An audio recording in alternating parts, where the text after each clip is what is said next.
friends, welcome back. I'm going to say straight out the gate that today I am not a happy camper. Why am I not a happy camper? This. So if you want to find out why I'm not a happy camper, and also you want to see how I got this look that I have going on here from this palette, stick around because it's going to be coming up right now. And while you're sticking around, hit that subscribe button, fam. Hit that subscribe button. Give this video a thumbs up if you like it, and leave a comment in the comment section. Yo, I'm mad distracted because I'm like heated. I'm pretty irritated with this palette, to be completely honest with you. But yeah, stick around because it's coming up right now. Internet friends. So this is the Nars Ignite palette. It is available on, Ignited palette. It is available on the Nars website and also on Sephora.com. It is $59 plus tax, so depending on where you live, you're going to be paying somewhere between $62 and $63 for this palette. It is, how many shades? Okay, first of all, let's get into some of the reasons why I don't like it. Number one, $60 and it's this big. Number two, it is incredibly hard to open. Number three, this is what the pans look like for $60.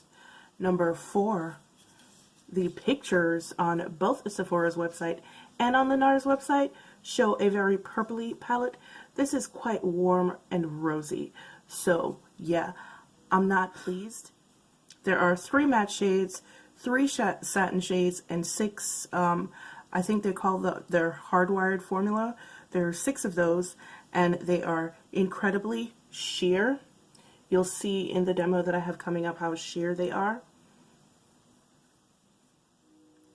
These are absolutely nothing like the swatches on Sephora or the Nars website. Yeah. The satin shades are more pigmented, but not by a whole lot. So that's one of the satin shades. That's the other one. The third one is more pigmented as well, but like I said, not by a whole lot. And as you can see, all the shades are quite rosy, which you know your girl is not here for. Not here for it at all. Not unless it's a cool rosy, and this is quite warm. So I'm overall irritated by this. So the first shade that I'm going to start with is this shade right here. It's called Hamamet? No, is that what's called? I don't know. I can never read these. I don't know why they do this, because I can never read. I don't know which. I don't know. I think it's called Hamamet.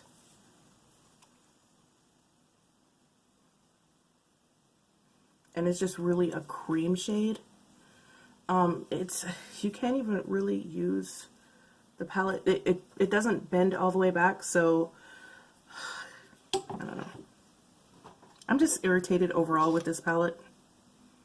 Like, really.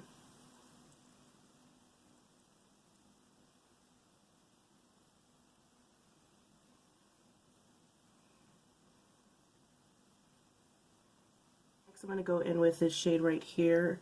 I think it's called Sophia. I'm going to go into my crease with that.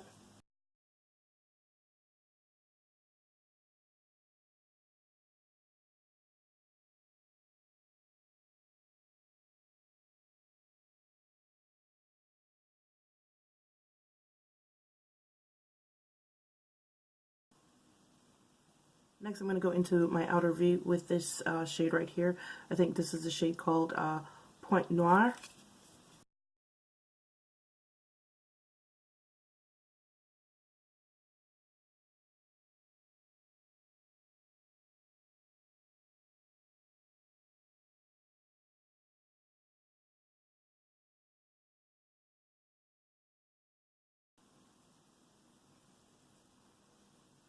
Finally, for an all-over lid color, I'm going to go in with this shade right here called Ignition.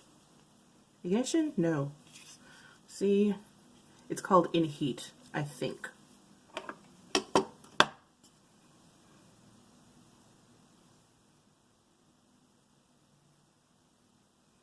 Yeah, and this is what I was talking about. This is going to have to be foiled in order for it to even show up. Okay, so I wet my brush, and now we're just going to go in again.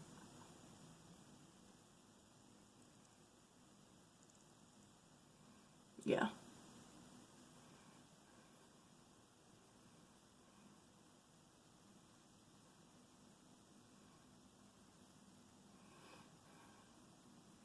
You know, it's not even sticking.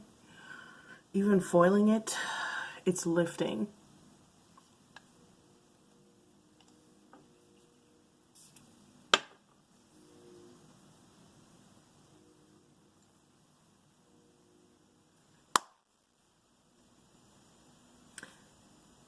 There's little to no pigmentation on those hardwired metallic shimmers. Like, if you try to use them dry without foiling them, and I'm going to say this, I'm going to throw this out there right now because it's a little bit irritating. I have not seen one person who isn't like super pale, and I'm talking super, super pale, been able to use this palette without foiling the shadows first. And y'all know how I feel about foiling my shadows, right? I don't like it. I foil them, and that's as much as I got from the shadows that I use. Like, my face is half finished because I'm irritated and I don't even want to be bothered with this palette right now. But literally, without foiling, there was like no coverage. And then even when I foiled, it kept the brush kept lifting, because it's like a bunch of sparkle with like no color underneath, so the brush keeps lifting the color. So I literally had to foil and foil again, and then pack and pack and pack onto my lid, and it's just a mess. Like, $60? Is you joking? No, this is going back. And Nars is one of those brands that like literally everybody raves about, but every single time that I get something from Nars, I'm like, eh. Or I'm just like not at all impressed. So I like their blushes, but anything else that I've tried from them, I'm just like, what's the hype? And if you read the reviews on the Sephora website, I don't think anybody likes this palette. Maybe 2 people? Maybe 2 people, yeah. So this is a definite no for me, and it's going right back to Nars. I'm sorry. But it's just not worth the $60. For one thing, first of all, how you gonna be this small and I'm gonna stop talking.